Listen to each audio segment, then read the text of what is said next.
The economy, it's a word we hear all the time, on the news, everywhere. But what does it actually mean?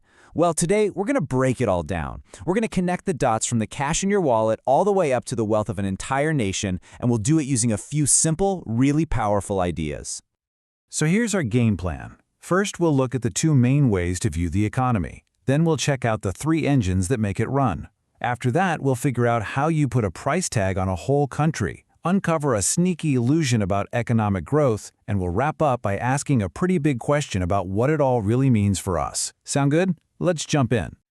All right, first up, to really get a grip on all this economic activity, economists basically use two different kinds of lenses. You've got one for looking at the tiny details and another for seeing the whole massive picture. So on one hand, you've got microeconomics. Think of this as zooming way in. It's all about the small-scale stuff, the decisions you make at the grocery store, or how a single company decides to price its products. But then you zoom way out and you get macroeconomics.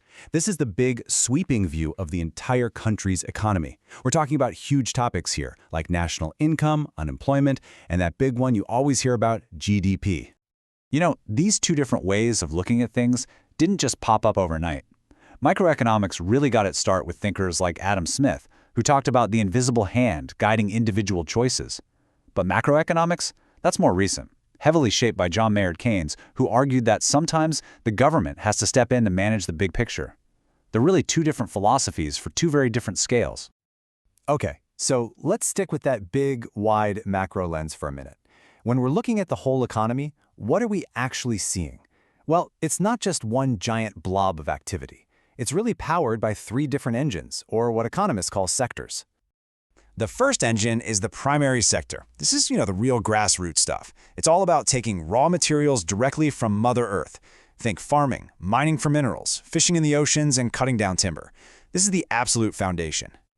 Next up, the secondary sector. This is the engine that builds things. It takes all those raw materials we just talked about and transforms them into finished products.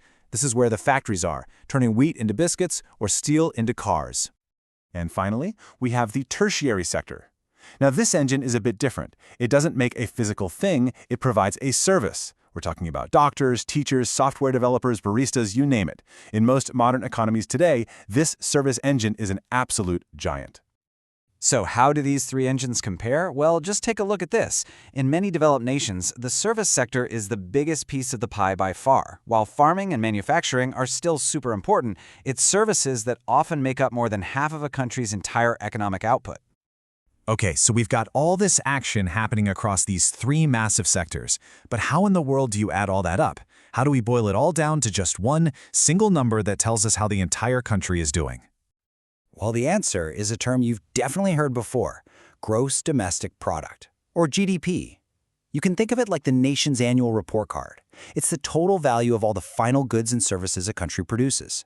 And I gotta tell you, that word final is everything. It is the absolute key to making this whole thing work. So why is final the magic word? Because if we're not careful, we could make a massive error called double counting, where we end up counting the value of the same thing again and again and again. So how do we avoid that trap?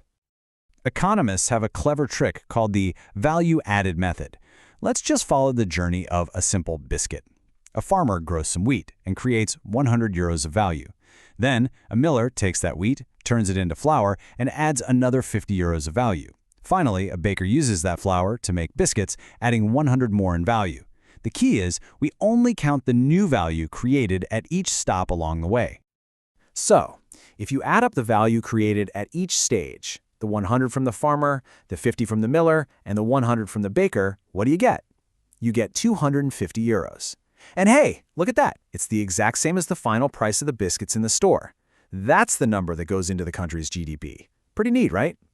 So we've got our big GDP number. Great. But this is where things can get a little tricky, where a common illusion can make us think we're doing way better than we actually are. So just imagine you see this headline. A factory's contribution to the economy doubled in 15 years, from 100 euros to 200. On the surface, that sounds amazing. Double the value. The economy must be booming. But hold on a second. Does a bigger number on the price tag automatically mean things are better? Did that factory actually make more stuff? Let's look under the hood. Back in 2010, the factory made 20 packets and sold them for €5 each. Simple enough. That's €100 total. But by 2025, thanks to inflation, the price of just one packet had shot up to €20. So even though the factory was now only making 10 packets, its total value looked like it was €200. The number on paper doubled, but the actual amount of stuff they produced was cut in half. And this right here is the critical difference between two kinds of GDP. You've got nominal GDP, which is just the raw number, the sticker price. It can be super misleading because it's bloated by inflation. But then you have real GDP. This is the one that matters. It strips out the effect of rising prices to show you if we're actually producing more, not just if things are getting more expensive. Okay, so real GDP is definitely the better number to look at for the health of an economy. But here's the thing, even that number, as carefully calculated as it is, doesn't tell us the whole story. Not even close. And here's the heart of the issue. A growing GDP doesn't automatically mean life is getting better for everybody. I mean, think about it. If the economic pie gets bigger, but all the new slices go to a handful of people at the top, does that mean the country as a whole is better off? GDP is great at measuring the size of the economy, but it tells us absolutely nothing about how it's shared. And that really leaves us with one final big question to chew on. What does a single number like GDP truly tell us about how a country is doing? It's a powerful tool for sure, but what important things like our health, our environment, or even our happiness might it be missing completely?